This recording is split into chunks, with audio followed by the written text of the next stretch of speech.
యెషయా గ్రంథము 26వ అధ్యాయము 3వ వచనము. ఎవని మనస్సు నీ మీద ఆనుకునునో వానిని నీవు పూర్ణ శాంతి గలవానిగా కాపాడుదువు. ప్రియులరా, దేవుని వాగ్దాన వాక్యము నీ మనస్సులో గందరగోళము ఏర్పడి నీ మనస్సులో విశ్రాంతి లేక నెమ్మది లేక ఏం చేయాలో అర్థం కాని పరిస్థితుల్లో నీ మనస్సు నీ ప్రభువు మీద ఆనుకొన చేసినప్పుడు నీవు పూర్ణ శాంతి గలవానిగా కాపాడబడుదువు. ప్రార్థన. పరమ తండ్రి, మా సృష్టికర్త, మా దేవా, మీకు వందనాలు, స్తోత్రాలు. మా మనస్సు మీ మీద ఆనుకోవడానికి మీరు కృపను అనుగ్రహించండి.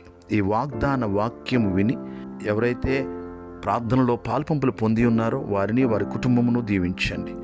వారి యొక్క ఉద్యోగంలో, వారి చదువుల్లో, వారు చేయు ప్రతి ప్రయత్నంలో, వారి వ్యాపారాల్లో, వారి ప్రయాణాల్లో మీరు కృప చూపించండి. మీ హస్తము తోడుగా ఉంచండి. మీరే మహిమ పొందండి. యేసయ్య నామములో ప్రార్థిస్తున్నాము తండ్రి. ఆమేన్.